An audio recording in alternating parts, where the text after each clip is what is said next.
ವೀಕ್ಷಕರೇ, ಸುದ್ದಿಗೊಂದು ಗುದ್ದು ಕಾರ್ಯಕ್ರಮಕ್ಕೆ ಸ್ವಾಗತ. ನಾನು ರಫಾ ಮುಂಚಿ. ಚುನಾವಣೆ ಹತ್ತಿರವಾಗುತ್ತಿರುವಂತೆ ಬಿಜೆಪಿಗೆ ಕಷ್ಟ ಹೆಚ್ಚುತ್ತಾ ಹೋಗ್ತಾ ಇದೆ. ಅತ್ತ ಹರಿಯಾಣ, ಮಹಾರಾಷ್ಟ್ರ, ಉತ್ತರ ಪ್ರದೇಶ, ರಾಜಸ್ಥಾನ ಹೀಗೆ ಹಲವು ಕಡೆಗಳಲ್ಲಿ ಬಿಜೆಪಿಯ ಒಳಗೆಯೇ ಬಂಡಾಯದ ಧ್ವನಿ ಒಂದು ಕಡೆ ಕೇಳಿ ಬರ್ತಾ ಇದ್ರೆ, ಇನ್ನೊಂದು ಕಡೆ ಬಿಜೆಪಿಯ ನಿಲುವು ನೀತಿ ವರ್ತನೆಗಳಿಗೆ ಬೇಸತ್ತು ಕೆಲವು ಸಮುದಾಯ ಬಿಜೆಪಿಯನ್ನ ಅಧಿಕಾರದಿಂದ ಕೆಳಗಿಳಿಸಬೇಕು ಎಂದು ನೋಡ್ತಾ ಇದೆ. ಬಿಜೆಪಿಯಲ್ಲಿ ಎಷ್ಟು ಅಸಮಾಧಾನ ತೀವ್ರ ಇವತ್ತು ಇದೆ ಎನ್ನುವುದಕ್ಕೆ ಕರ್ನಾಟಕದಲ್ಲಿ ಫೈರ್ ಬ್ರಾಂಡ್ ನಾಯಕರಿಗೆ ಟಿಕೆಟು ಇಲ್ಲದಿರುವುದು, ಶಿವಮೊಗ್ಗದಲ್ಲಿ ಈಶ್ವರಪ್ಪ ಅವರು ಚುನಾವಣೆಗೆ ಬಂಡಾಯ ಅಭ್ಯರ್ಥಿಯಾಗಿ ನಿಂತಿರುವುದು, ಹಿಂದುತ್ವದ ಉಗ್ರ ಪ್ರತಿಪಾದಕರಾದಂಥ ಸಿಟಿ ರವಿಗೆ ಟಿಕೆಟ್ ಇಲ್ಲ, ಸಂವಿಧಾನವನ್ನೇ ಬದಲಿಸುತ್ತೇವೆ ಎಂದು ಘೋಷಿಸುತ್ತಿದ್ದ ಅನಂತ್ ಕುಮಾರ್ ಅವರಿಗೆ ಟಿಕೆಟ್ ಇಲ್ಲ, ದಕ್ಷಿಣ ಕನ್ನಡದಲ್ಲೇ ದೊಡ್ಡ ಹೇಳಿಕೆಗಳನ್ನ ನೀಡುತ್ತಿದ್ದ ನಳಿನ್ ಕುಮಾರ್ ಕಟೀಲ್ಗೆ ಈ ಸಲ ಟಿಕೆಟ್ ಇಲ್ಲ. ಇವರೆಲ್ಲ ಬಿಜೆಪಿಯ ಫೈರ್ ಬ್ರಾಂಡ್ಗಳು. ಇಂತಹ ಅನೇಕ ಇತರರು ಈ ಸಲ ಟಿಕೆಟ್ ಅನ್ನ ನಿರೀಕ್ಷಿಸಿದ್ರು, ಅವರಿಗೂ ಟಿಕೆಟ್ ಸಿಕ್ಕಿಲ್ಲ.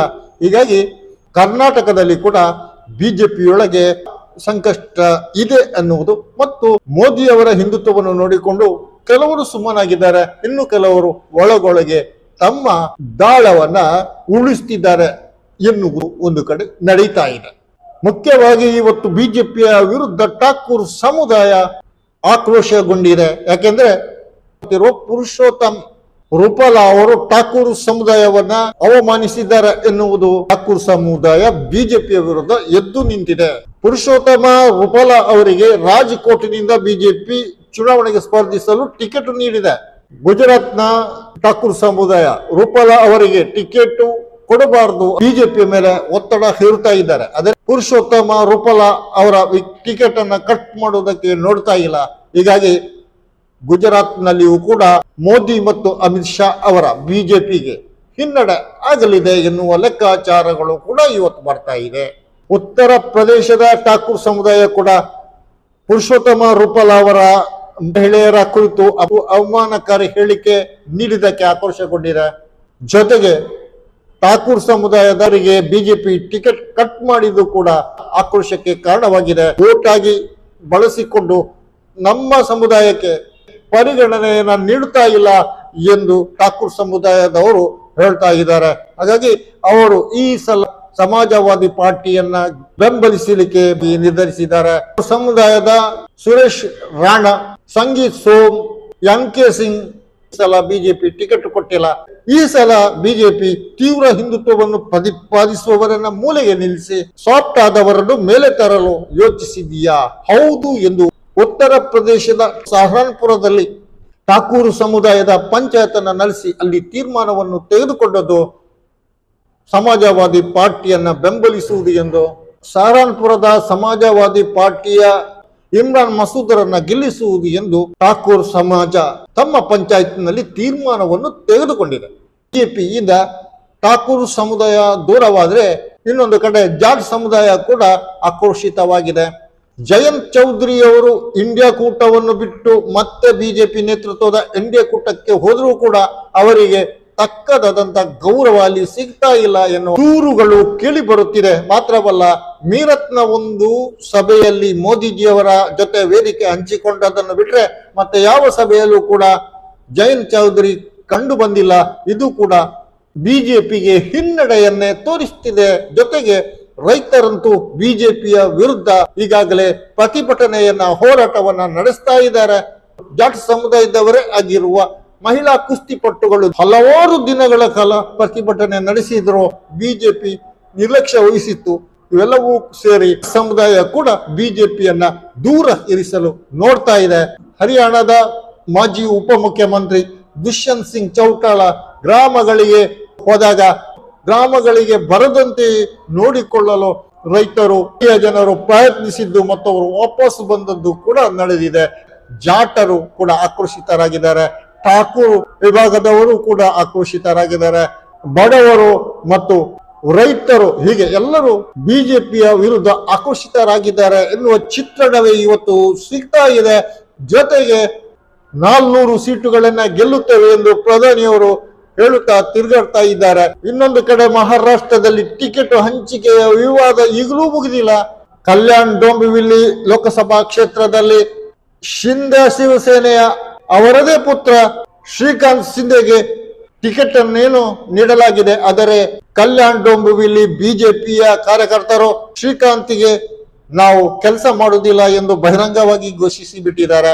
ರಾಜಸ್ಥಾನದಲ್ಲಿ ಕೂಡ ಈ ಹಿಂದೆ ಕಾರ್ಣಿ ಸೇನೆಯ ನಾಯಕರೊಬ್ಬರ ಹತ್ಯೆಯಾಗಿತ್ತು.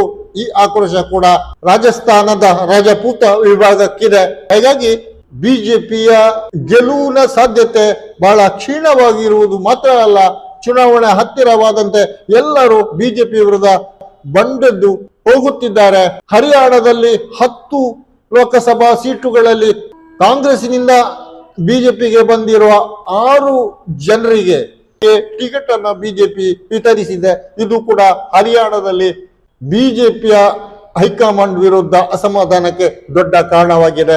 ಒಳಗೊಳಗೆ ಅಸಮಾಧಾನಗಳು ಇರುವಾಗ ಇನ್ನೊಂದು ಕಡೆ ಹರಿಯಾಣದ ಬಿಜೆಪಿಯ ಪ್ರಬಲ ನಾಯಕ ಚೌಧರಿ ಬೀರೇನ್ ಸಿಂಗ್ ಅವರು ಕಾಂಗ್ರೆಸ್ಗೆ ಮಾಡಿದ್ದಾರೆ ಆಳುವಿಕೆ. ಹರಿಯಾಣದಲ್ಲಿ ಮತ್ತೆ ಕಾಂಗ್ರೆಸ್ ಬಲಿಷ್ಠವಾಗುವ ಸೂಚನೆಯನ್ನ ನೀಡ್ತಾ ಇದೆ.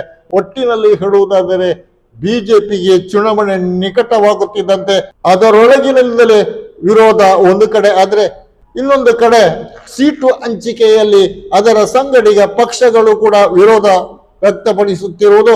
ಸಂಗಡಿಗ ಪಕ್ಷಗಳಿಗೆ ಸೀಟು ಬಿಟ್ಟು ಕೊಟ್ಟಲ್ಲಿ ಬಿಜೆಪಿಯವರೇ ತಮ್ಮ ಸಖ್ಯ ಪಕ್ಷಗಳ ಅಭ್ಯರ್ಥಿಗಳಿಗೆ ಕೆಲಸ ಮಾಡುವುದಿಲ್ಲ ಎಂದು ಹೇಳುವುದು. ಒಟ್ಟಿನಲ್ಲಿ ಬಿಜೆಪಿ ಆತಂಕದ ಸ್ಥಿತಿಯನ್ನು ಎದುರಿಸ್ತಾ ಇದೆ. NDA ಕೂಟದ ಅವಸ್ಥೆ ಈ ರೀತಿ ಇದ್ರೆ, ಇನ್ನೊಂದು ಕಡೆ ಇಂಡಿಯಾ ಕೂಟ ಗೆಲುವನ್ನು ಸುಗಮಗೊಳಿಸುವ ರೀತಿಯಲ್ಲಿ ಮುಂದಕ್ಕೆ ಸಾಗ್ತಾ ಇದೆ.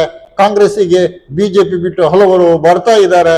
ಇನ್ನೊಂದು ಕಡೆ ಠಾಕೂರ್ ಸಮುದಾಯದ ಬೆಂಬಲ ಇಂಡಿಯಾ ಕೂಟಕ್ಕೆ ಸಿಗ್ತಾ ಇದೆ. ಜಾಟ್ ಸಮುದಾಯದ ಬೆಂಬಲ ಕೂಡ ಇಂಡಿಯಾ ಕೂಟಕ್ಕೆ ಸಿಗ್ತಾ ಇದೆ. ಹೀಗಾಗಿ ಮೋದಿಜಿ ಅವರು ಭ್ರಷ್ಟಾಚಾರಿಗಳಿಂದ ವಶಪಡಿಸಿಕೊಂಡ ಕೋಟ್ಯಾಂತರ ರೂಪಾಯಿಯನ್ನು ಬಡ ಜನರಿಗೆ ಮತ್ತು ಇಲ್ಲಿನ ಸಾಮಾನ್ಯ ಪ್ರಜೆಗಳಿಗೆ ಹಂಚುತ್ತೇನೆ ಎಂದು ಚುನಾವಣಾ ಪ್ರಚಾರ ಭಾಷಣ ಮಾಡಿದರೂ ಕೂಡ ಅದನ್ನು ಇಂದು ನಂಬುವ ಸ್ಥಿತಿಯಲ್ಲಿ ಜನರಿಲ್ಲ. ಯಾಕೆಂದರೆ 2014ರಲ್ಲಿ ಭಾರತದ ನಾಗರಿಕನಿಗೆ 15 ಲಕ್ಷ ರೂಪಾಯಿಯನ್ನ ಕಪ್ಪು ಹಣ ತರುವ ಮೂಲಕ ಉಚಿತವಾಗಿ ನೀಡುತ್ತೇನೆ ಎಂದು ಘೋಷಿಸಿದ್ರು. ಅದೇ ರೀತಿಯ ಜುಮ್ಲಾ ಈಗ ಭ್ರಷ್ಟಾಚಾರಿಗಳಿಂದ ವಶಪಡಿಸಿಕೊಂಡ ಹಣವನ್ನ ಬಡವರಿಗೆ ಹಂಚುತ್ತೇನೆ ಎನ್ನುವುದು ಎಂದು ಜನರು ತಿಳಿದುಕೊಂಡಿದ್ದಾರೆ. 370 ಬಿಜೆಪಿ ಗೆಲ್ಲುವುದು, ಅದರ ಸಖ್ಯ ಪಕ್ಷಗಳು ಸೇರಿ ಒಟ್ಟು 400 ಸೀಟುಗಳನ್ನು ಗೆಲ್ಲುವುದು ಎನ್ನುವಂತ ಬಿಜೆಪಿಯ ಪ್ರಚಾರ ಎಲ್ಲಾ ಕಡೆ ಟುಸ್ ಆಗುತ್ತಿರುವಂತೆ ವಿದ್ಯಮಾನಗಳು ನಡೆಯುತ್ತಾ ಇವೆ. ಪಕ್ಷದೊಳಗಿನ ಬಂಡಾಯ ಒಂದು ಕಡೆ ಇದ್ರೆ, ಇನ್ನೊಂದು ಕಡೆ ಜಾಟ್ ಸಮುದಾಯ, ಠಾಕೂರ್ ಸಮುದಾಯ, ಬಡವರು ಮತ್ತು ಬೆಲೆ ಏರಿಕೆಯಿಂದ ತತ್ತರಿಸಿದವರೆಲ್ಲ ಬಿಜೆಪಿಯ ವಿರುದ್ಧ ಮುಖ ಮಾಡಿ ನಿಂತಿದ್ದಾರೆ. ಹಾಗಿದ್ದರೆ 400 ಸೀಟು ಗೆಲ್ಲುವ ಬಿಜೆಪಿಯ ವಾದ ಇದೆಯಲ್ಲ, ಇವರೆಲ್ಲ ಅಸಹಕಾರದ ನಡುವೆ ಹೇಗೆ ಸಾಧ್ಯ? ಯಾವ ಮ್ಯಾಜಿಕ್ ಅನ್ನು ಮೋದಿ ಶಾ ಮಾಡಲು ಸಾಧ್ಯ ಎಂದು ಜನರು ಯೋಚಿಸಬಹುದಾಗಿದೆ. ವೀಕ್ಷಕರೇ, ನಿಮ್ಮ ಅಭಿಪ್ರಾಯ ಏನು? ಸುದ್ದಿಗೊಂದು ಕಾರ್ಯಕ್ರಮದಲ್ಲಿ ಈ ಹೊತ್ತಿನ ಚರ್ಚೆ ಇಷ್ಟೇ. ಇನ್ನೊಂದು ಕಾರ್ಯಕ್ರಮದೊಂದಿಗೆ ಇನ್ನೊಮ್ಮೆ ನಿಮ್ಮ ಮುಂದೆ ನಾನು ರಫ ಹೊಂಚಿ.